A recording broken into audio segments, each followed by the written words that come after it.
Shalom Aleinu Le'al Kol Israel.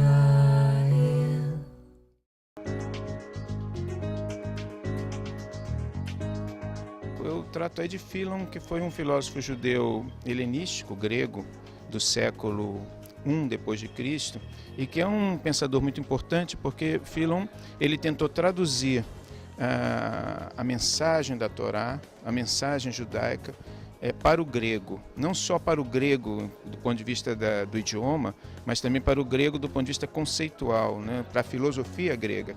Então ele acreditava que a Torá tinha uma mensagem universal que podia ser entendido pela filosofia grega e, consequentemente, pelo pensamento como um todo. Ele era um judeu religioso, tanto que a família dele era uma família de comerciantes que financiou o Templo de Jerusalém, muitas reformas no templo, botaram lá um mural de ouro numa das portas do templo.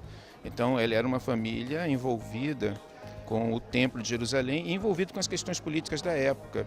Ele esteve numa embaixada ao imperador romano para tentar impedir que medidas antijudaicas fossem tomadas na Judéia daquela época.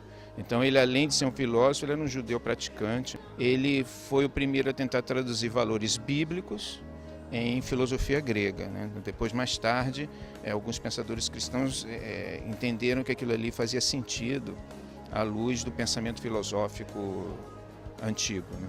Olha, os judeus que viviam na Grécia eram judeus helenizados, quer dizer, eram judeus que falavam grego, pensavam em grego e viviam a vida deles em grego.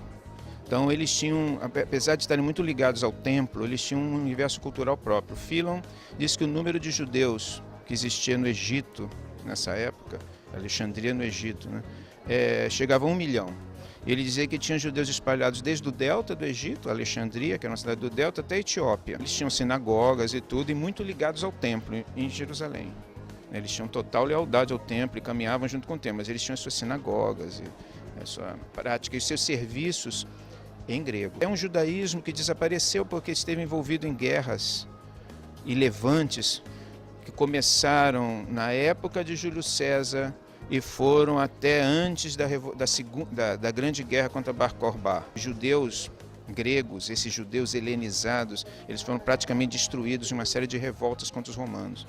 Mas era uma comunidade judaica muito importante e a tradução da Bíblia para o grego, a Septuaginta, tem a ver com a ação desses judeus.